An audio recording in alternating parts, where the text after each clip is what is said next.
À présent, nos invités, Shlomo Weiser, bonjour à vous, merci d'être avec nous. Vous êtes expert en stratégie et communication, vous êtes spécialiste du monde orthodoxe en Israël. Maurice Fergan, notre analyste qui nous a également rejoint. Bonjour Maurice. Alors on parle beaucoup, c'est vrai, du vote orthodoxe aujourd'hui. Certains disent que c'est un vote qui serait captif. En tout cas, on voit qu'il y a une remarquable stabilité d'une élection à l'autre. Mais est-ce qu'aujourd'hui, vous pensez que les partis orthodoxes doivent redouter cette élection? Parce qu'on les a quand même sentis assez offensifs durant la campagne. Les partis orthodoxes ont effectivement quelque part prisonnières parce que 85% votent pour ce que leur disent les rabbins de voter. Mais il y en a quelques-uns qui attendent et essaient de les convaincre de voter pour le Likoud, pour Betzalel Smotrich ou autre parti. Et c'est cela qu'on essaie de ramener et certains, ils réussissent à les ramener vers eux quand même. Alors justement, si on prend l'électeur type d'un parti comme le Chasse, qui ne serait pas orthodoxe, il serait plutôt religieux, traditionnaliste. Sur quoi il hésite aujourd'hui entre le Chasse et justement les partis sionistes religieux, entre le Chasse et le parti Yahudut Torah, le judaïsme unifié de la Torah, sur quoi, le Likoud aussi peut-être, sur quoi ça se joue? Personne non orthodoxe de droite, traditionnaliste, a trois partis possibles.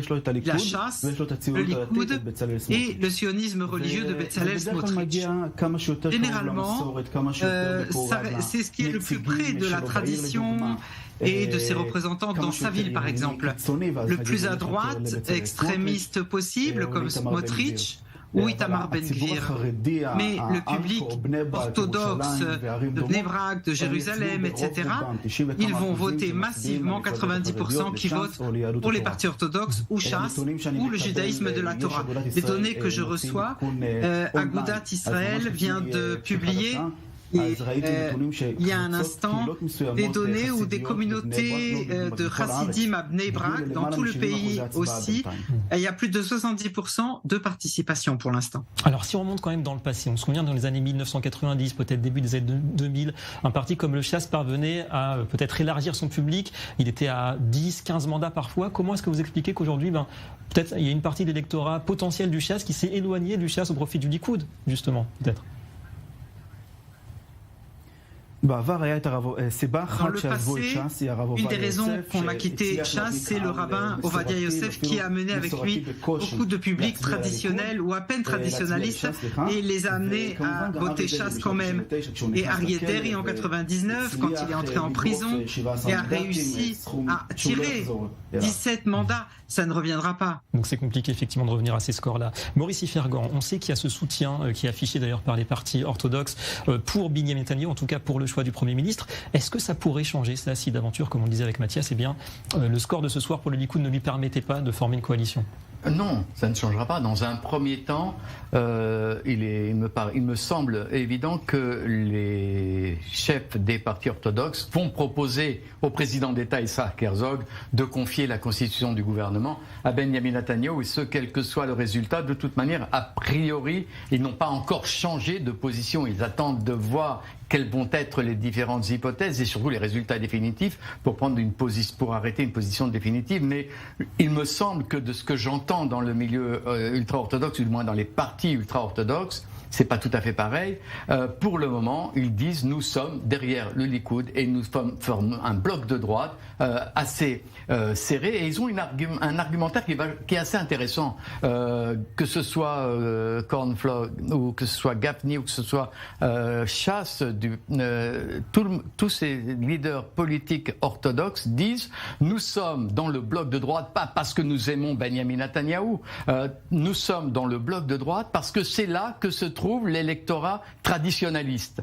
Et donc, de ce point de vue-là, il y a plus qu'une adhésion politique à un chef de file du Likoud. Il y a une volonté de rester malgré tout attaché à une partie du public israélien qui est traditionnaliste. C'est une volonté. Alors pour le moment, je ne vois pas ce public traditionnaliste du côté du centre ou de la gauche israélienne. Ça peut changer. Pour le moment, ça ne change pas. Donc je ne vois pas de raison pour lesquelles les partis orthodoxes iraient vers le centre ou la gauche, à moins que, effectivement, il y ait des problèmes profonds au sein du judaïsme ultra-orthodoxe que je ne connais pas suffisamment. Mais je crois que l'argumentaire qu'on a entendu de Mathias Inbar ne me satisfait pas tout à fait. parce que de dire qu'il risque d'aller dans l'autre camp pour des questions d'argent, pour des questions budgétaires, je n'y crois pas. Il y a longtemps que cet argumentaire n'existe plus, au profit d'abord du public traditionnaliste, ensuite au profit de l'identité juive de l'État. C'est un argument qui est très très fort au sein de ce public, et surtout aussi, il faut penser que Chasse a mené une campagne sur les problèmes de la vie chère et de la volonté de ce public traditionnaliste de changement, c'est-à-dire de changement de politique économique, mais pas de changement de direction. Donc le public orthodoxe et le public traditionnaliste main dans la main sur pas mal de points effectivement clés en Israël. Merci beaucoup à tous les deux, vous restez avec nous, on va revenir au point de départ. À présent, pourquoi ces élections à répétition, symptôme évidemment de l'instabilité politique qui s'est installée en 2019. C'est en avril dernier, souvenez-vous, que la coalition hétéroclite, le tandem Lapid-Bennett, a montré les premiers signes d'une implosion qui semblait à terme inévitable. Allait s'en suivre une campagne marquée par les calculs politiques de part et d'autre sur fond de recrudescence de la violence terroriste. C'est Johanna Binder qui nous résume tout cela en images. Regardez. Le 20 juin, Naftali Bennett, alors Premier ministre, avance son départ et annonce la dissolution de la Knesset. La rotation avec Yair Lapid prend effet avant l'heure. 10 jours plus tard, le chef de Yesh Atid prend ses fonctions. Il devient Premier ministre pour un temps limité. Le 5 août est lancée l'opération Aube à Gaza, un succès militaire dont se prévaudra largement Yair Lapid pour donner du poids à son court mandat. Autre réussite selon lui liée à cette opération, la coopération entre RAM, le parti islamique, au sein de la coalition n'est pas affectée. De l'autre côté de la carte politique, Benyamin Netanyahou, chef de l'opposition, est réélu le 10 août à la tête de son parti et sort renforcé de ses primaires. Ses plus grands partisans au sein du Likoud obtiennent les premiers rangs et ses adversaires chutent en bas de liste. Mi-août, un nouvel acteur très attendu entre sur la scène politique. Gadi Eisenkot, ancien chef d'état-major, rejoint Benny Gantz, qui un mois plus tôt formait avec l'ancien député du Likoud Gideon Sa'ar la formation Union pour l'État. À l'extrême gauche de la carte politique, Zehava Galon reprend du service à la tête de Meretz. Un retour sans émule, puisque le parti pourrait, selon les derniers sondages publiés, ne pas passer le seuil d'éligibilité.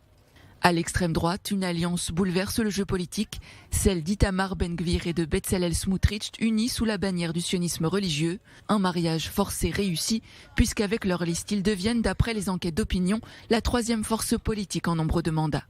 Mais l'événement le plus déterminant pour l'équilibre de la carte politique israélienne lors de cette campagne est la dissolution de la liste commune et la candidature indépendante du parti Balad. Depuis cette scission, le pourcentage de votants potentiels dans le secteur arabe a nettement augmenté, alors qu'une forte abstention était attendue. Des électeurs qui, s'ils se mobilisent en nombre, pourraient bien arbitrer le duel Netanyahou-Lapid. Voilà, il y a un autre élément qu'on va suivre, qu'on va évoquer, comment le reste du monde, le monde francophone en particulier, perçoit-il ces élections aujourd'hui en Israël. On accueille Juliette Sadat. Bonjour Juliette. Alors vous scrutez pour nous la presse francophone depuis ce matin. Que nous dit-elle sur le scrutin qui se passe aujourd'hui en Israël ? Quand on jette un coup d'œil à la presse française, on remarque bien les éléments de cette campagne qui attirent particulièrement l'attention. D'abord, c'est le climat politique ici en Israël qui interpelle. L'Obs, RFI, Le Point, Le Monde, tous font le tableau d'une situation extrêmement instable ici, en rappelant l'effondrement de la coalition précédente et en appuyant sur une chose, l'impasse dans laquelle se trouve Israël. À l'issue de ce scrutin, les chances qu'une majorité se dégage sont quasi nulles, donc place alors au jeu des alliances politiques qui va se dérouler juste après, une mécanique bien différente, vous le savez, des élections à la française. Alors l'attention se porte aussi sur ce virage à droite-gauche, à droite toute d'Israël, avec le retour en force du chef du Likoud, Benyamin Netanyahou. L'Obs le rappelle, dès les premières lignes de son papier, Netanyahou accusé de corruption dans une série d'affaires, mais c'est surtout le cas Itamar Ben-Gvir qui défraye la chronique, ce petit candidat qui, un an plus tard, est devenu une figure incontournable du paysage politique israélien. Là aussi, portrait du candidat extrémiste radical pour l'AFP, fanatique pour RFI. France Culture lui consacre un papier entier avec un rappel de ses différentes frasques et de ses propos problématiques. Ouais, des termes assez forts, effectivement. Et puis il y a aussi le sort du secteur électoral, le vote arabe qui semble faire l'objet d'une attention assez particulière aussi dans la presse francophone. Ouais, c'est le deuxième grand enjeu de ces élections, la position de la population arabe dans ce scrutin. Le Monde titre les Arabes israéliens arbitrent malgré eux dans ces élections. L'Obs parle aussi de cette situation dans laquelle chaque voix compte, et même si cette catégorie de population est très tentée par l'abstention, on le verra ou pas, fatiguée par la discrimination et la violence qui imprègnent leur vie. Alors, en tout cas, on le rappelle, les signaux sont plutôt positifs pour le vote arabe aujourd'hui, on le disait tout à l'heure dans les estimations. Merci beaucoup Juliette Sadal. Puisqu'on parle de la France, cap également maintenant sur Paris. On rejoint sur place en direct notre correspondante. Bonjour Noémie Aliwa.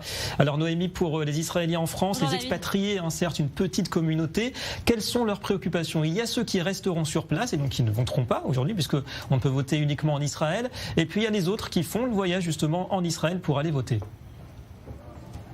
Voilà, tout à fait, David. Vous savez, la loi israélienne est assez stricte sur cette question, c'est-à-dire qu'on ne peut pas voter pour une élection israélienne lorsqu'on habite et lorsqu'on se trouve à l'étranger. C'est une façon de protéger la démocratie israélienne, de dire que celui qui a le pouvoir de voter, de peser politiquement, de faire basculer le destin de son pays, doit vivre tout simplement sur le territoire. C'était aussi, lorsqu'elle a été pensée, cette loi, une façon de protéger Israël des départs vers l'étranger. Et donc cette petite communauté d'Israéliens à Paris a dû faire le choix entre rester ici et donc ne pas pouvoir voter, rester à Paris ou en France, ou alors prendre l'avion et aller voter donc en Israël. Et on sait, vous l'avez dit assez largement, la façon dont les Israéliens sont engagés politiquement, la façon dont ils sont très actifs sur ce plan-là. Et donc un certain nombre d'entre eux, on le sait, ont pris un billet d'avion entre hier et ce matin pour pouvoir se rendre aux urnes, pour pouvoir se rendre en Israël. Et puis d'autres n'ont pas pu le faire tout simplement. D'autres parce que certains se sentent moins impliqués, notamment ceux par exemple qui ont la double nationalité franco-israélienne ou tout simplement qui sont retenus par exemple pour le travail parce qu'ils travaillent dans des restaurants. Et donc un certain nombre d'entre eux n'ont pas pu se rendre en Israël pour voter. Ils ne pourront pas voter donc au cours de ces élections. Nous interrogerons certains d'entre eux au cours des éditions suivantes. On leur demandera est-ce qu'ils se sentent moins engagés parce qu'ils vivent à l'étranger, parce qu'ils vivent ici en France. On leur demandera aussi est-ce qu'il n'y a pas aussi une forme de lassitude après toutes ces élections et notamment pour ceux donc qui vivent ici à Paris, qui vivent donc à l'étranger. En tout cas, on le sent dans la presse française par rapport par exemple à ce qu'on pouvait lire il y a 2 ans. Il y avait beaucoup plus d'articles et d'ailleurs ces élections faisaient la une des journaux, on s'en souvient bien. Aujourd'hui, malgré tout, on sent une certaine forme de lassitude depuis l'étranger en tout cas. Voilà, y compris donc à Paris. Noémie Aliwa en direct de Paris et de la rue des Rosiers, on l'aura bien reconnu. Merci beaucoup Noémie. Et pour les leaders politiques, il s'agit aussi de montrer l'exemple et donc d'aller voter tôt.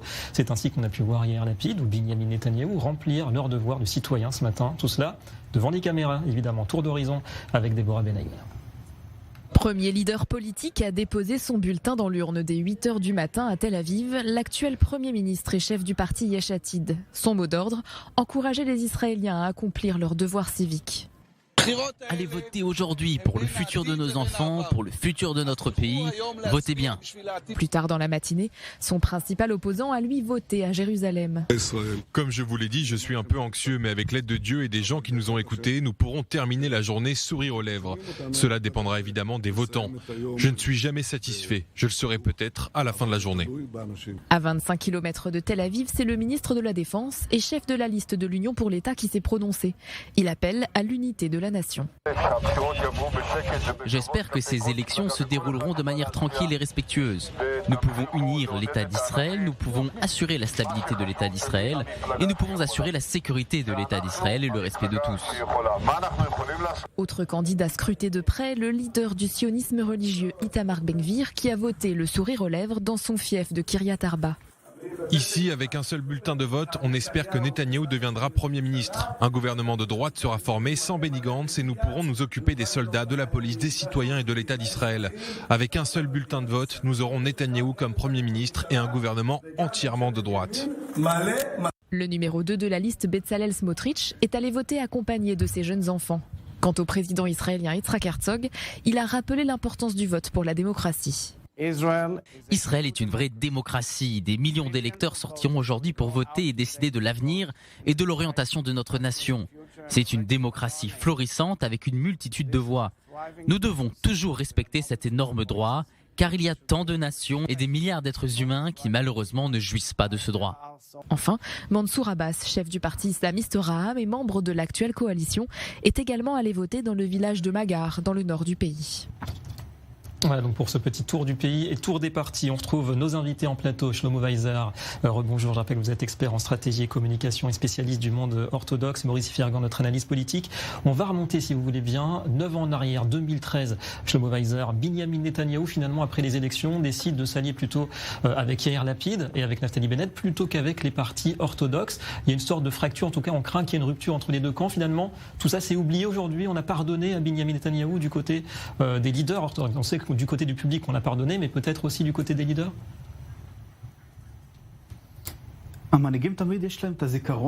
leaders ont toujours ce mauvais souvenir, mais depuis 2014, où Netanyahou a renvoyé Tzipi Livni et Yair Lapid et a fait tomber le gouvernement de l'époque, ils lui ont pardonné, c'était en accord avec eux, c'était en accord qu'ils rentreraient dans le gouvernement suivant, qui a été créé en 2015 et ça a été pardonné tant au niveau du public, il a beaucoup aidé de 2015 à 2019 et il a aidé beaucoup le secteur orthodoxe et ça a été utile, les publics l'a apprécié et les leaders ont certes pardonné tout en gardant quand même le souvenir. Alors on est obligé de parler des scénarios évidemment, on va mettre beaucoup de si dans ce qu'on va dire. Si jamais ce soir Binyamin Netanyahou est fragilisé, si il ne parvient pas à rassembler une majorité, et si le Likoud décide de l'écarter, et à ce moment-là, le Likoud pourrait faire un gouvernement avec des partis comme Le Blanc ou comme Yesh Atid, sans les partis orthodoxes. Est-ce que ça changerait peut-être fondamentalement quelque chose dans le rapport entre le public orthodoxe et la droite israélienne, la droite classique ? D'abord, je ne pense pas que même si Netanyahou n'a pas 61 ce soir, je ne pense pas qu'il cédera sa place ou qu'on lui fera céder sa place. Mais même si cela arrivait, le prochain leader du Likoud, je ne sais pas qui ce sera, il y a beaucoup d'options.